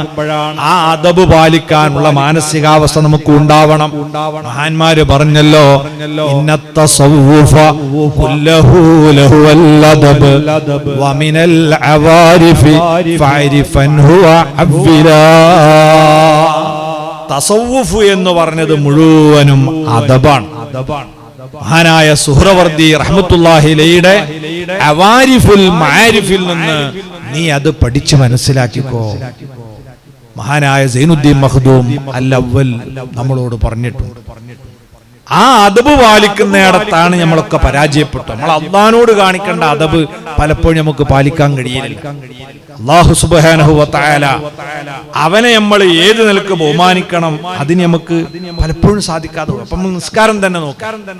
നിസ്കാരം എന്ന് പറഞ്ഞാൽ പടച്ചവനായിട്ടുള്ള അഭിമുഖ മുനാജാത്ത, പടച്ചവനുമായിട്ടുള്ള സംഭാഷണം. അള്ളാഹു നമ്മളെ മുമ്പിലുണ്ട് എന്ന നിലക്കാണ് നമ്മൾ നിൽക്കുന്നത്. അതുകൊണ്ടാണ് നമ്മൾ സുജൂദിന്റെ സ്ഥാനത്തേക്ക് ലേശം ഒന്ന് കുനിഞ്ഞ് നിൽക്കണം നിസ്കാരത്തിൽ എന്ന് പറയുന്നത്. കാരണം പടച്ചോനെ നേർക്ക് നേരെ നോക്കാൻ ആർക്ക് കെൽപ്പുണ്ടാവില്ല? അവന്റെ അടിമക്ക്. നബിതങ്ങളെ തന്നെ സ്വഹാബത്ത് നേർക്കുന്നവരെ നോക്കലില്ല. ലാ യഹുദ്ദൂന നളറ തഅളീമൻ ലഹു. സ്വഹീഹുൽ ബുഖാരിയിൽ കാണാം, മുത്തുനബിയെ ബഹുമാനിച്ചതിന്റെ പേരിൽ അവിടുത്തെ മുഖത്തേക്ക് സ്വഹാബത്ത് തുറിച്ചു നോക്കാറില്ല. അവരിങ്ങനെ മുമ്പെന്ന് താഴോട്ട് നോക്കിയാണ്. അതുകൊണ്ട് നമ്മൾ അള്ളാന്റെ മുമ്പിൽ നിൽക്കുമ്പോൾ താഴോട്ട് നോക്കി നിൽക്കണം എന്ന് പറയും. നമ്മൾ ഏറ്റവും നല്ല വസ്ത്രം ധരിക്കേണ്ടതും വൃത്തി വരുത്തേണ്ടതും എപ്പോഴാ? പടച്ചോന്റെ മുമ്പിൽ നിൽക്കുമ്പോഴാണ്. ഖുദൂ സീനത്തക്കും ഇൻദ കുല്ലി മസ്ജിദ്. അല്ലാഹു പറഞ്ഞു, നിങ്ങളെ നിസ്കാരത്തിന്റെ സമയത്ത് നിങ്ങൾ നല്ല ഭംഗിയെടുത്തണിയുക. പൂർണ്ണ വസ്ത്രം ധരിക്കേണ്ടതും നല്ല ശുദ്ധിയും വൃത്തിയൊക്കെ ഉണ്ടാണ്ട് നിസ്കരിക്കുന്ന സമയത്താണ്. നമ്മളെ അവസ്ഥ എന്തായിരിക്കും? നമ്മൾ പള്ളിയിൽ പോവാണെങ്കിൽ നല്ല ഡ്രസ് ഇട്ട് പോകൂലേ? നല്ല പോലെ എല്ലാവരും. അതിനെന്താ നമ്മൾ കാരണം പറയാ? അവിടെ മനുഷ്യന്മാരുണ്ടാവൂലേ? അപ്പൊ മനുഷ്യന്മാര് കാണുന്നോടത്ത് നമ്മൾ നല്ല ഇട്ട്. ഇനി പോരേന്ന് നിൽക്കരിക്കാന്ന് വെച്ചോളി. എന്നാലോ നമ്മളാ പിന്നെ വായത്തോട്ടത്ത് പോകുമ്പോൾ എടുക്കേണ്ട കള്ളിത്തുണി ഉണ്ടാണ്. ഓസ്ട്രേലിയ, അതേപോലെ തന്നെ നമ്മളെ ശ്രീലങ്ക, ഇതിന്റെ ഒക്കെ ചിത്രമുള്ള ആ തുണി എടുത്ത് നിസ്കരിക്കും. ചിലപ്പോ കുപ്പായം തന്നെ ഇടൂല, തലയും മറക്കും. പൊരേന്നാകുമ്പോ അവിടെ മനുഷ്യന്മാരാണല്ലോ. പടച്ചോൻ കാണുക എന്നുള്ള ഒരു അവസ്ഥ നമുക്ക് വരാത്തതുകൊണ്ടാണ്. അത് നമ്മളെ അദബ് കുറവാണ്. അപ്പൊ നമ്മളെ ആത്മീയത എന്ന് പറഞ്ഞത് അദബാണ്. പടച്ചോന്റെ മുമ്പിലാണല്ലോ പടച്ചോനെ ഞാൻ നിൽക്കുന്നത്. അപ്പൊ ഏറ്റവും നല്ല വസ്ത്രം ധരിക്കാനുള്ള ഒരു മാനസികാവസ്ഥ ഉണ്ടാകണം. ഇതുപോലെ അള്ളാഹിനോട് കാണിക്കേണ്ട അദബ് നമ്മൾ മറന്നു പോകുന്ന മറ്റൊരു രംഗമാണ് പ്രാർത്ഥന നടത്തുന്ന സമയം. നമ്മൾ വീട്ടിലതാ വാപ്പന്റെ ആണ്ടാണ്, ഉമ്മ ഉംറക്ക് പോവുകയാണ്, പല പരിപാടിയുണ്ട്, തങ്ങളെ വിളിച്ചിട്ടുണ്ട്, തങ്ങൾ ഇങ്ങനെ ദ്വാരക്കാണ്. തങ്ങൾ ദ്വാരക്കാരനകത്തെന്താ അള്ളാഹിനോട് സംസാരിച്ചുകൊണ്ടിരിക്കുകയാണ് അല്ലേ? നമ്മളൊക്കെ അതിന് ആമീൻ പറയാം. അതിന്റെ ഇടയിൽ ഒരു അതിഥി നമ്മളെ പുരയ്ക്ക് കയറി എന്നാ ഞാനും നിങ്ങളൊക്കെ അറിയാതെ ചെയ്തു പോണ പരിപാടി എന്താ? അള്ളാഹിനോടുള്ള സംസാരം അടട്ട് അതിഥിനെ പിടിച്ച് സ്വീകരിച്ച് ആൾക്ക് ചായ വെള്ളമോ കഞ്ഞിയൊക്കെ കൊടുക്കുകയാണ്. അപ്പോഴേക്ക് തങ്ങളെ ദുആ അതിൻ്റെ അടുക്ക് കഴിഞ്ഞു പോയിട്ടുണ്ട്. ആ ദുആക്ക് ഞമ്മക്ക് വലിയ വർക്കത്തും കിട്ടും. നമ്മളൊരു ദുആ നടന്നുകൊണ്ടിരിക്കുന്നതിൻ്റെ അടുക്ക് പടച്ചോനോട് സംസാരിക്കുന്നതിൻ്റെ അടുക്ക് പടപ്പിനോട് സംസാരിക്കാൻ പോണത് ശരിയാണോ? അഥവാണ് നിങ്ങൾ ആലോചിച്ചു. നമ്മളൊരു പോലീസ് സ്റ്റേഷനിൽ ഒന്നു SI ആയിട്ട് ഇങ്ങനെ സംസാരിക്കുമ്പോൾ ഫോൺ വന്നാൽ നമ്മൾ ഫോൺ എടുക്കുമോ? ഇല്ല. SIന്റെ സംസാരത്തിന്റെ ഇടയിൽ നമ്മൾ ഫോൺ എടുക്കൂല. എടുത്താൽ പെരടിക്ക് കിട്ടുകയും ചെയ്യും. പടച്ചോൻ പിന്നെ ഇവിടുന്ന് നമ്മളെ പെരടിക്ക് അടിക്കാത്തതുകൊണ്ട് നമുക്ക് ആ പേടിയില്ല. അപ്പൊ നമ്മൾ ഇഹ്സാൻ എന്ന് പറയുന്ന ഒരവസ്ഥ, പടച്ചോൻ മുന്നിലുണ്ട് എന്നുള്ളൊരവസ്ഥ, അതിലേക്ക് നമുക്ക് വളരാൻ കഴിഞ്ഞാൽ ഈ അദബൊക്കെ നമ്മൾ എടുത്തുണ്ടാവും. ഇതുപോലെ പടച്ചോനോടുള്ള ആദരവിന്റെ ഭാഗമാണ് ബാങ്ക് കേൾക്കുമ്പോഴുള്ള ശ്രദ്ധയും ഐക്യദാർഢ്യം പ്രഖ്യാപിച്ച് ഏറ്റുപറയലും. അല്ലാഹു പറഞ്ഞിട്ടുണ്ട്, ഇന്നും നമ്മൾ ഓതി സബ്ബിഹിസ്മ റബ്ബിക്കൽ അഅ്ലാ. ഇതാണ് അതിന്റെ അർത്ഥം. സബ്ബിഹിസ്മ റബ്ബിക്കൽ അഅ്ലാ, സമുന്നതനായ നിന്റെ രക്ഷിതാവിന്റെ നാമവിശുദ്ധിയെ നീ വാഴ്ത്തിക്കോ. പടച്ചോന്റെ വിശുദ്ധി എന്നല്ല ആയത്ത് പറയണം, പടച്ചോന്റെ നാമവിശുദ്ധി. അള്ളാന്റെ പേരുകൾക്ക് ചില പരിശുദ്ധിയുണ്ട്, അത് കാത്തോളണം എന്ന് അള്ളാഹു കൽപ്പിക്കണം നമ്മളോട്. ആ വിശുദ്ധി നമ്മൾ കാക്കണം. നമുക്ക് അള്ളാന്റെ പേരിന്റെ വിശുദ്ധി കാക്കാൻ പലപ്പോഴും കഴിയാത്തത് കൊണ്ടാണ് കാറിന്റെ പുറത്ത് മാഷാ അല്ലാഹ് എന്ന് എഴുതുന്നത്. ഓട്ടോറിക്ഷന്റെ ലോറിന്റെ ഒക്കെ പുറത്ത് തവക്കൽതു അലല്ലാഹ്. നമ്മൾ ബർക്കത്ത് ഉദ്ദേശിച്ചാ ചെയ്യണത്, പക്ഷെ അത് അവിടെ അല്ലേ എഴുതിയൊക്കെ ഉണ്ടത്. ഈ ഓട്ടോറിക്ഷന്റെ പുറത്ത് തവക്കൽതു അലല്ലാഹ് എന്ന് പറഞ്ഞ് മാവിന്റെ ഓട്ടിൽ അത് നിർത്തിയിട്ടാല് കാക്ക മുകളിൽ കാക്കക്ക് എന്ത് മാഷാ അല്ലാഹ്. ഈ അള്ളാന്റെ പേരിന്റെ വിശുദ്ധി കാക്കാൻ കഴിയോ? ഇല്ല. കാറിന്റെ പുറത്ത് തവക്കൽതു അലല്ലാഹ് എന്ന് പറഞ്ഞ് എഴുതിച്ചാല് വണ്ടി കൊണ്ടുപോകുമ്പോ ഈ ചളിയും ചേറും ഒക്കെ ഉള്ള ചളിയല്ലേ അള്ളാന്റെ ഇസ്മുമക്ക് തെറിക്കണത്. അപ്പൊ ഈ തബറുക്കിന് വേണ്ടി ചെയ്യേണ്ടത് കാറിന്റെ ഉള്ളില് മേൽഭാഗത്ത് ഇങ്ങനെ വൃത്തിയിൽ എഴുതിച്ചോളി, അതിന് ബർക്കത്ത് കിട്ടും. നമുക്ക് അദബില്ലാത്തത് കൊണ്ട് നമ്മൾ എവിടെയൊക്കെയോ എഴുതി വെക്കുകയാണ്. വെക്കേണ്ടത് എവിടെയാ നമുക്കറിയില്ല. പല ഉസ്താദുമാരുടേത് പോലും എടുത്തു നോക്കിയാൽ കാണാം മൊബൈലില് റിംഗ് ടൂൺ ആയിട്ട് വെച്ചതെന്താ? ചിലപ്പോ സബ്ബിഹിസ്മ റബ്ബിക്കൽ അഅ്ലാ എന്നുള്ള ആയത്തന്നേക്കും, അല്ലെങ്കിൽ നബി സല്ലല്ലാഹു അലൈഹി വസല്ലം പേര് മൗലിദിന്റെ വരി. ഫോൺ വരുമ്പോഴേക്കതാ മൗലായ സ്വല്ലി വസല്ലിം ദായിമൻ അബദാ. ഇതാണ് നമ്മളെ ഒച്ച കേൾക്കുക അല്ലെ.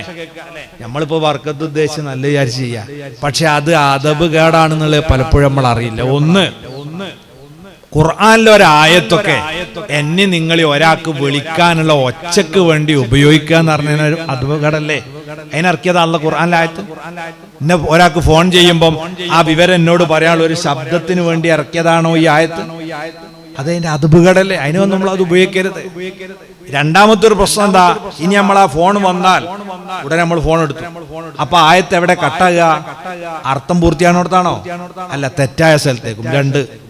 ഇനി മൂന്നാമത് നമ്മൾ മൂത്രപ്പുരയിൽ ഇരിക്കുമ്പോഴാണെങ്കിലോ ഈ ഫോൺ വന്നത്, ഇത് ടൗസന്റെ കീശയിലുമാണ്. സബ്ബിഹിസ്മ റബ്ബിക്കൽ അഅ്ലാ, പടച്ചോന്റെ നാമവിശുദ്ധി കാത്തോളണം എന്നിങ്ങനെ ടൗസന്റെ കീശ എന്ന് പറയും. ഇതാണ് ഓഫാക്കാൻ പറ്റണില്ല. അപ്പൊ അതൊക്കെ ഒഴിവാക്കുക. അതിലുണ്ടോ ഖുർആനൊക്കെ നമ്മൾ ഇതിലും വെക്കാം, നമുക്ക് ആവശ്യമുള്ളിടത്ത് എടുത്ത് ഓതാ, പാട്ട് കേൾക്കുക, ഒക്കെ ചെയ്യാം. പക്ഷെ റിംഗ് ടൂൺ ആയിട്ട് വെക്കാതിരിക്കലാണ് അദബ്. ഇതേപോലെ തന്നെ ബാങ്ക് കൊടുക്കുന്ന സമയത്ത് നമ്മൾ അതിനെ ശ്രദ്ധിച്ച് കേൾക്കണം.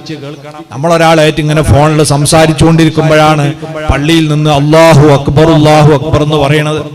നമ്മൾ ഉടനെ എന്ത് ചെയ്യണം? ഇപ്പൊ അങ്ങോട്ട് വിളിക്കട്ടോ, ബാങ്ക് കൊടുക്കുന്നുണ്ട് എന്ന് കട്ടാക്കി. എന്നാ രണ്ട് സംഗതിയായി. ഒന്ന്, നമ്മൾ ബാങ്കിനെ ബഹുമാനിച്ചു. രണ്ടാമത്തത് ഒരു ദഅവത്ത് നടത്തി. മറ്റേ തലക്കലുള്ള ആൾക്ക് അപ്പോഴാ അങ്ങനെ ഒരു സംഗതി ഉണ്ടല്ലേ, ഞാനത് ശ്രദ്ധിക്കല്ല, അയാളത് ശ്രദ്ധിച്ചല്ലോ, പിന്നെ അയാളും ശ്രദ്ധിക്കും.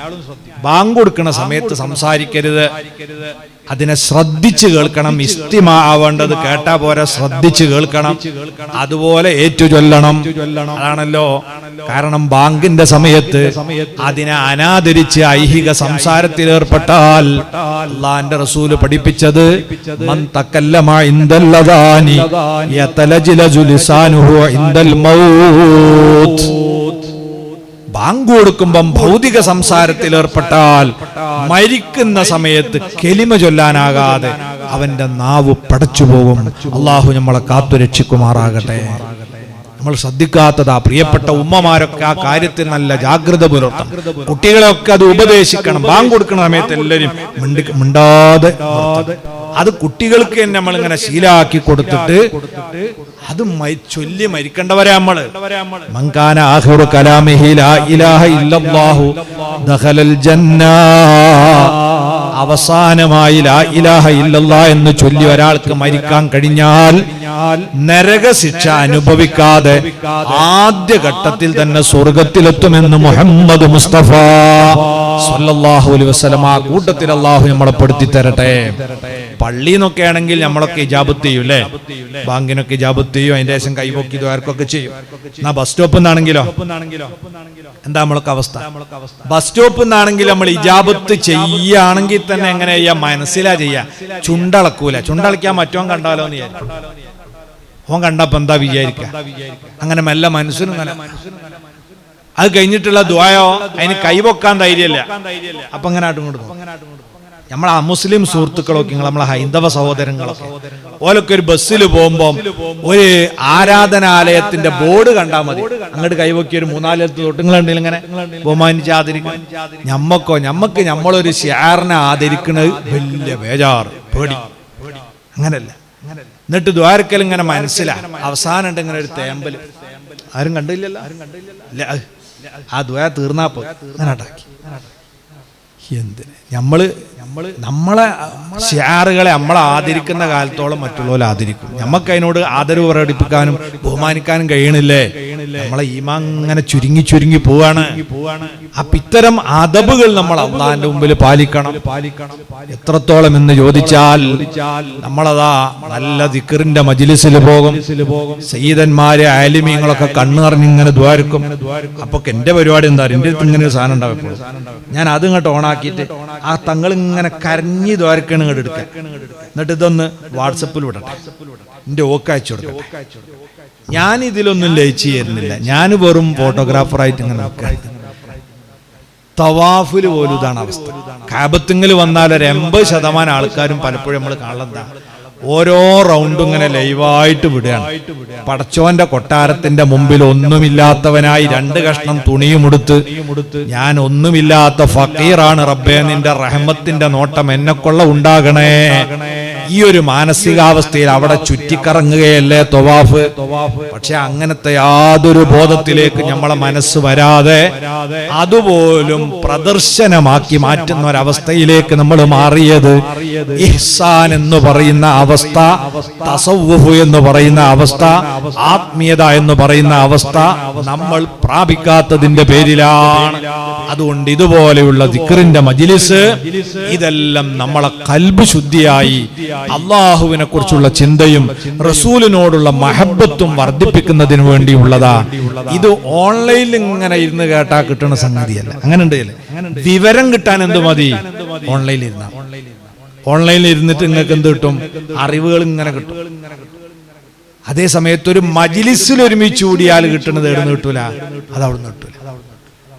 അതിലുണ്ടാവുന്ന ഒരു മാറ്റം, അതിലൂടെ അള്ളാഹു തരുന്ന വേറെ കുറെ റഹ്മത്തുകൾ, അത് നമ്മൾ ഇത്ര മോശക്കാരാണെങ്കിലും ഇതിലുള്ള നല്ല മനുഷ്യന്മാരെ ബർക്കത്ത് കൊണ്ട് ഇത്തരം മജ്ലിസിൽ ശാരീരിക സാന്നിധ്യം ഉണ്ടാക്കാൻ നമുക്ക് കഴിഞ്ഞാൽ അത് നമ്മളെ വിജയത്തിന് കാരണമായി തീരും. അതുകൊണ്ട് തന്നെ ഈ മജ്ലിസ് അത് നമ്മൾ പുഷ്ടിപ്പെടുത്തുകയും ശക്തിപ്പെടുത്തുകയും ചെയ്യാൻ വേണ്ടി നമ്മളൊക്കെ ശ്രമിക്കുകയും നമ്മളെ കുടുംബത്തെയും നമ്മളെ കൂട്ടുകാരെയും ഒക്കെ ഇത്തരം മജ്ലിസിലേക്ക് കൊണ്ടുവന്ന് മാസത്തിലൊരിക്കലെങ്കിലും ഇങ്ങനെ ഖൽബ് ശുദ്ധീകരിക്കുന്ന, ഈമാൻ വർദ്ധിപ്പിക്കുന്ന ഒരു സദസ്സിൽ പങ്കെടുക്കാൻ നമുക്ക് സാധിച്ചാൽ അത് നമ്മളെ വിജയത്തിന് കാരണമാകും. അർഹമുർ റഹീമീനായ റബ്ബ് ആ വിധത്തിൽ ദുനിയാവും ആഖിറവും സന്തോഷകരമാക്കി തരുന്ന മജ്ലിസിൽ ഈ സദസ്സിനെ ഉൾപ്പെടുത്തി തരുമാറാകട്ടെ എന്ന് മാത്രം ദുആ ചെയ്തുകൊണ്ട് വആഖിറു ദഅവാന അനിൽ ഹംദുലില്ലാഹി റബ്ബിൽ ആലമീൻ.